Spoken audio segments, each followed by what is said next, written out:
हमने last video में बात करी थी, पिछले एपिसोड में बात करी थी कि कैसे धृतराष्ट्र पूछ रहे हैं संजय से, यानी धृतराष्ट्र जो कि अंधे हैं वो पूछ रहे हैं आँख वाले से संजय से कि क्या हो रहा है युद्ध में, क्या हो रहा है वहाँ पे, क्या बातचीत हो रही है, कैसे सेनाएं खड़ी है और क्या उनके बीच में विचार विमर्श हो रहा है। संजय तुम मुझे बताओ, तुम मुझे बतलाओ कि मेरे बेटे और पांडव दोनों के बीच में क्या हो रहा है और वहाँ की यथा स्थिति आप मुझे बताओ। इसी बीच में जब सेनाएं दोनों आमने सामने हो जाती हैं, पहले अध्याय के अंदर गीता में जब सेनाएं दोनों आमने सामने हो जाती हैं, युद्ध का बिगुल बज चुके होते हैं, भीष्म अपना शंखनाद कर चुके होते हैं, तभी दुर्योधन कहते हैं कि अन्य च बहव श्रूरा मदर्ते ते वक्त जीविता नाना शस्त्र प्रहरण सर्वे युद्ध विशारदा।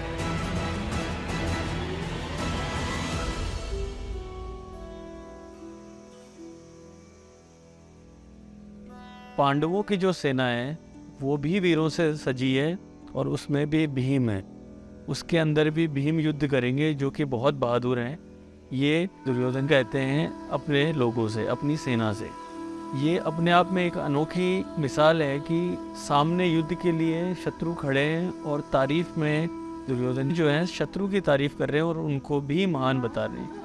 ऐसा बहुत कम देखा जाता है कि आप शत्रु की युद्ध के क्षेत्र में तारीफ करने के लिए विवश हो जाओ। कम से कम इसके लिए इतना साहस चाहिए कि आप में इंफीरियरिटी कॉम्प्लेक्स तो ना हो, कम से कम आप अपने भीतर हीन भावना ना रखते हो, तभी आप सामने वाले का इतना आदर कर पाएंगे, चाहे वो शत्रु ही हो और आपका युद्ध शुरू ही होने वाला हो। दुर्योधन पहले भीम की तारीफ करते हैं, पांडवों की सेना की तारीफ करते हैं और उसके बाद कहते हैं कि मेरी सेना है। इस श्लोक में जो है दुर्योधन का मैं भारी हो जाता है। इस श्लोक में दुर्योधन कहते हैं कि मेरे लिए ये सभी लोग जान दे देंगे, पितामह भीष्म जान दे देंगे, कृपाचार्य, द्रोणाचार्य, सभी गुरु जो मेरी सेना में हैं, कर्ण, ये सभी जान दे देंगे मेरे लिए। मेरी जो वासना है, मेरे पिता जो धृतराष्ट्र अंधे होने के बाद में पूछते हैं कि मेरा बेटा और मेरी सेना, वो सारा दुर्योधन पे भी उसका असर आ रहा है और वहाँ मैं जो है दुर्योधन का वो भारी हो रहा है धृतराष्ट्र की तरह ही।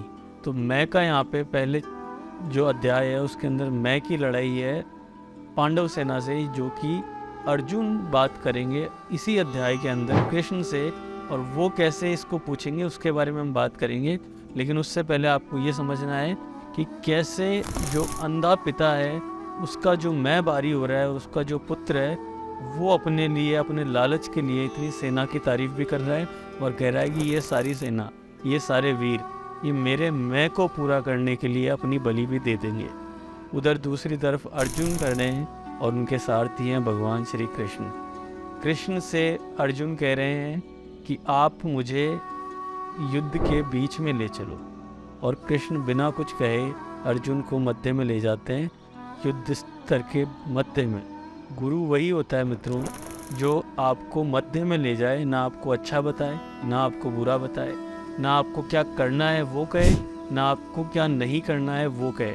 वो वही दिखा दे जो सत्य है, जो सच है। कृष्ण ने भी वही किया।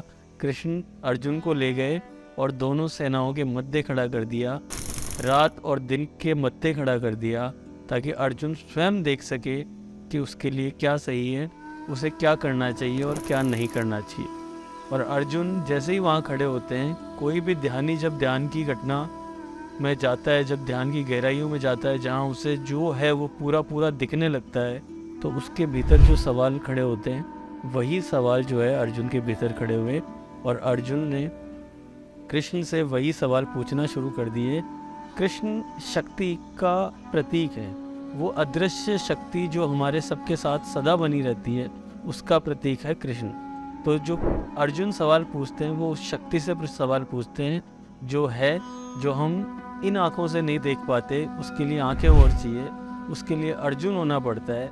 अर्जुन की जो आँख है वही उस शक्ति को देख सकती है, और अर्जुन जैसा योद्धा ही ऐसे सवाल कर सकता है, अन्यथा ये सवाल करना इतना आसान नहीं है। और अर्जुन जो सवाल करते हैं कृष्ण से, उसके बीच में जो अहम सवाल है वो ये है, कुल शय प्रणशयंती कुल धर्मा सनातना, धर्मे नष्टे कुलम कृतसनम अधर्मो बिभवते उथ। तो दोस्तों जो अर्जुन पूछ रहे हैं उसके अंदर अर्जुन ये कह रहे हैं कि मेरी जो डायनेस्टी है, मेरा जो इतना बड़ा घर है, खानदान है, धर्म है, मेरा जो सनातन धर्म है, उसके अंदर जो होता चला गया है, जो हो रहा है, उसका क्या होगा। यहाँ पे भी अर्जुन का थोड़ा अहंकार जो है, जिसकी वजह से वो पूरा कृष्ण को नहीं जान पा रहे, पूरा कृष्ण में लीन नहीं हो पा रहे। कृष्ण में लीन होने से पहले जो सवाल खड़े हो रहे हैं वो उस अहंकार की वजह से हो रहे हैं। और वो जो मैं बच रहा है अर्जुन का, वो अर्जुन कृष्ण से पूछ रहे हैं, ना कि वो संसार में दुर्योधन की बातें बता रहे हैं कि जो मेरे लिए ये सभी अपनी जान देने को आतुर हैं। ये वाली जो टोन है, ये जो रिदम है, वो अर्जुन का नहीं है। अर्जुन पूछ रहे हैं कि इनका क्या होगा यदि मैंने इनके लिए युद्ध करा, मैंने इनको मारने के बाद यदि मैं कुछ पा भी लूँगा तो उससे क्या फ़ायदा होने वाला है। यहाँ पे भी अर्जुन का जो थोड़ा अहंकार है वो दूसरे तरीक़ा का अहंकार है, और दुर्योधन का जो अहंकार है वो पाने का है, अर्जुन का खोने का है। लेकिन अहंकार बीच में दोनों के ही खड़ा है। लेकिन खोने जो जाता है वो पा लेता है, और पाने जो जाता है मित्रों वो खो देता है। तो दुर्योधन जो है अंत में सब कुछ खो देते हैं, और अर्जुन जो है सब कुछ पा लेते हैं, क्योंकि वो खोने के लिए युद्ध में जो प्रारंभ में सेनाएं खड़ी हुई है वो खोने को आतुर हो रखे हैं। वो कह रहे हैं मैं ये सब कुछ छोड़ के चला जाऊंगा, लेकिन मुझे इस युद्ध में युद्ध नहीं करना। और इसमें कृष्ण उनको क्या समझाएंगे, वो जो सुप्रीम पावर है, वो जो शक्ति है, वो जो असीम है, वो क्या कहेगा ऐसे व्यक्ति से जो ध्यान के उन क्षणों में है जहाँ वो सब कुछ खोने को है लेकिन खोने से डर रहा है। अर्जुन तो वो है, वीर तो वो है, लेकिन वीर भी डरते हैं, वीरों को भी कभी कभी डर लगता है। और वो डर जो होता है, उस डर के आगे प्रभु मिलन जो है वो गीता में होता है। उसके बारे में हम अगले अध्याय में बात करेंगे।